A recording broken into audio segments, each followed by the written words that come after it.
In this question of free speech, and that's sort of what the whole event is about, but you've embraced the idea of engaging with people who are offensive, or I don't know. Well, the only or who hate you, or who are insulting you in some way. Why do that? Why is that valuable?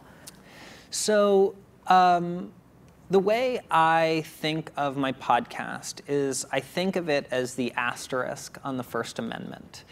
You are free to say whatever you want. I am going to ask you why you said it. Mm-hmm. And I think that's what I try and focus on in my show. I really want to be clear that my show is not a debate show.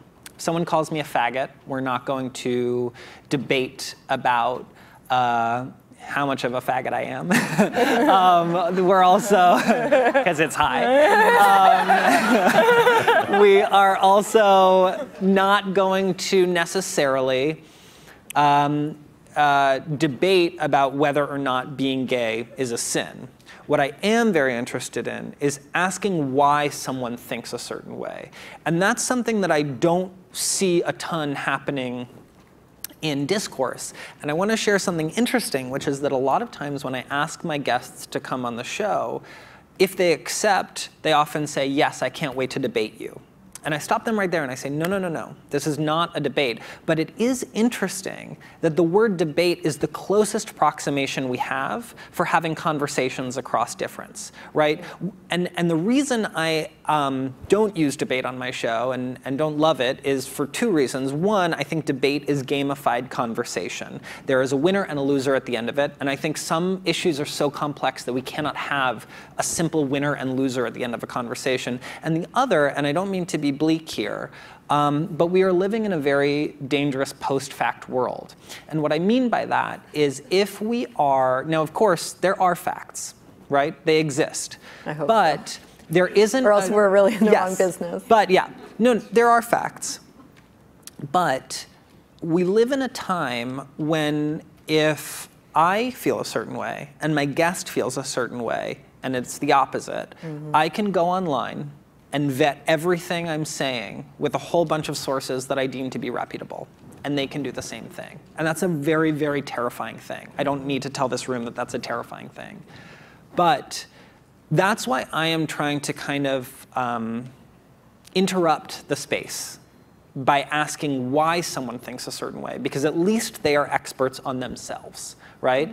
I'm not saying debate isn't necessary. I'm not saying we don't need to have crusaders for truth and for fact. I'm dealing with truth, but I'm dealing with personal truth. And that's how I see my podcast as attempting to disrupt the space of discourse. So can I ask you something though? So I hear what you're saying, and we talked backstage about kind of taking opposite approaches, right? Like, I absolutely won't engage with people who hate me. If you hate me, go hate me somewhere else, right? I wonder why, because especially after this last presidential election, there was a lot of conversation, especially towards us in the activist community who are most in the streets, right? What are we gonna do to win the people who voted for the current president over to our side, right? And there was conversation about that, and how are we gonna reach out to them? And my thing is, I'm not. I'm not. You are a white supremacist. You go over there, and I'm over here. There is no, I don't want to reach out to you, right? I know what you think of me, and if you have your own personal coming to Jesus or Allah or whatever moment, and it changes you, good, go through that process, but I don't want to be part of it. Why do you think it's important? I guess this is me doing you, right? Yeah. Why do you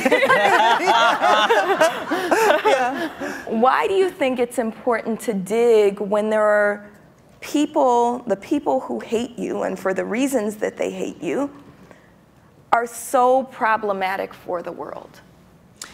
Well, first, I kind of just want to start by saying that I completely affirm the work you do. And I don't think that, not that you're saying this, but I don't think that our work necessarily conflicts with each other. Right. I see activism as a mosaic, right? And I can only hope to be a tile in that mosaic, and everyone has a different way of doing their work. I don't necessarily see my work as changing people's minds. I also want to just be clear about the title.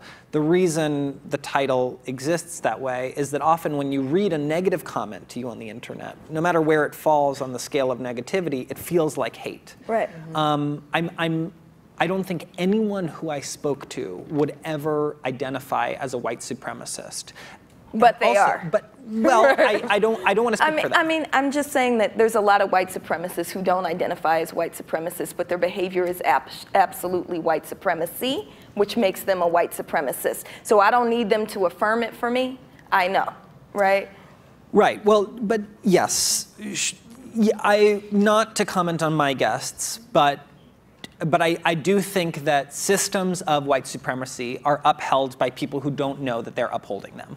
That I think is fair to say, again, not speaking for my guests. But in terms of this whole, we are, everybody, like, we should just be speaking to the people that disagree with us. We should be speaking to the people who hate us. We should be speaking to the people who oppose us.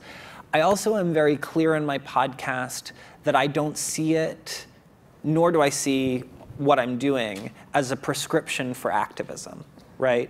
I am not saying put down the protest sign and pick up the phone and the world will be a better place. I am only... Or hand him a Pepsi. Yeah. Honestly, yeah. I was inspired by the Pepsi commercial and I just said, I'm Kendall. So I hand every one of my guests a Pepsi. And so I just see it as trying to showcase what conversations can look like across difference.